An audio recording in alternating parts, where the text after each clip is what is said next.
Question 1 to 8. Do the following statements agree with the following information given in reading passage 1? First, clippers were originally intended to be used as passenger ships. This statement is false.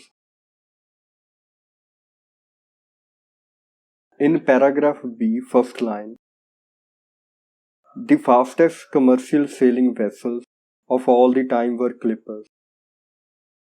3-masted ships built to transport goods around the world, although some also took passengers. Here the lines say the original purpose of such ships was to carry goods, but some of them took passengers. Second, Cutty shark was given the name of a character in a poem. This statement is also false. In paragraph C, Cutty shark's unusual name comes from the poem Tam O'Shanter by Scottish poet Robert Burns. Tam, a farmer, is chased by a witch called Nanny, who is wearing a cutty shark, an old Scottish name for a short night dress. Here the lines indicate that cutty shark was the name of a dress, not the name of a character in the poem. Third, the contract between John Willis and Scott Linton favored Willis. This statement is true. In paragraph D, to carry out construction, Willis chose a new shipbuilding firm, Scott and Linton, and ensured that the contract with them put him in a very strong position. These lines suggest that Willis chose Scott and Linton, and he made it sure that he would be in a very good position. Here, in very strong position means favored Willis. Fourth, John Willis wanted Cutty shark to be the fastest tea clipper traveling between UK and China. This statement is also true. In paragraph E, Willis Company was active in the tea trade between China and Britain, where speed could bring ship owners both profit and prestige. So Cutty shark was designed to make the journey more quickly than any other ship. The lines clearly indicate that the ship was designed to be quicker than any other ship doing trade between UK and China. Fifth, despite storm damage, Cutty shark beat Thermopylae back to London. This statement is false. In paragraph E, crossing the Indian Ocean, Cutty shark gained a lead of over 40 miles, but then her rudder was severely damaged in a stormy seas, making her impossible to steer. The ship's crew had the daunting task of repairing the rudder at sea and only succeeded at the second attempt. Cutty shark reached London a week after Thermopylae. So Cutty shark failed to beat Thermopylae on the way back to London. Sixth, the opening of Suez Canal meant that steamships could travel between Britain and China faster than clippers. This statement is true. In paragraph F, here is the reference of opening of Suez Canal.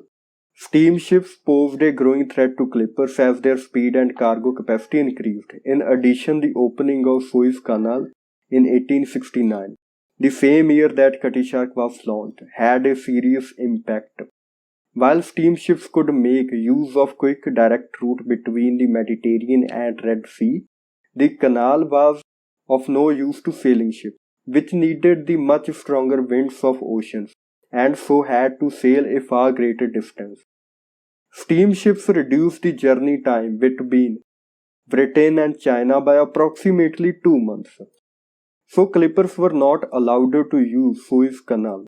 So they used the old route. Steamships took the advantage of passing through Suez Canal and reduced the journey time by 2 months. Seventh, steamships sometimes use the ocean route to travel between London and China. This statement is not given. because there is no reference to steamships using ocean route between London and China. 8th, Captain Woodgate put Cutty Shark at risk of hitting an iceberg. This statement is true. In paragraph H, the ship's next captain, Richard Woodgate, was an excellent navigator who got the best out of both ship and his crew. As a sailing ship, Cutty Shark depended on strong trade winds of southern hemisphere, and Woodgate took her further south than any previous captain, bringing her dangerously close to icebergs off southern tip of South America. So Woodgate took the risk to bring Cutty Shark dangerously close to iceberg.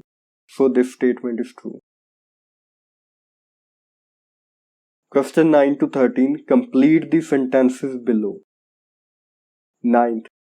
After 1880s, Cutty Shark carried dash as its main cargo during its most successful time. In paragraph G, in 1880s, violence aboard the ship led ultimately to replacement of the captain with an incompetent drunkard who stole the crew's wages. He was suspended from service and new captain appointed. This marked a turnaround and beginning of new, most successful period in Curl Shark's working life, transporting wool from Australia to Britain. So the clipper Cutty Shark transported wool as the main cargo. 10th, as a captain and dash, Woodgate was very skilled. In paragraph H, the ship's next captain, Richard Woodgate, was an excellent navigator. It is clearly written that Richard Woodgate was an excellent navigator. 11. Feria went to Falmouth to repair damage that a dash had caused. Paragraph J. Badly damaged in a gale in 1922, she was put into Falmouth Harbour in southwest England for repairs. So the damage to the ship was caused by a gale. 12. Between 1923 and 1954, Cutty Shark was used for dash. In paragraph J, here is the reference that badly damaged in a gale in 1922, she was put into Falmouth Harbour in southwest England for repairs. Wilfred Dorman, a retired sea captain who owned a training vessel, recognized her and tried to buy her but without success. She returned to Portugal and was sold to another Portuguese company. Dorman was determined, however, and offered a high price. This was accepted, and the ship returned to Falmouth the following year and had her original name restored. And in paragraph K, Dorman used Cutty Shark as a training ship, and she continued in this role after his death. When she was no longer required in 1954, she was transferred to dry dock at Greenwich to go on public display. So Cutty Shark was used as a training ship in between 1923 and 1954. 13. Cutty Shark has twice been damaged by dash in 21st century. In paragraph K, here is the reference that the ship suffered from fire in 2007 and again less seriously in 2000. But now Cutty Shark attracts a 250,000 visitors a year. So there are two cases of fire which damaged the ship.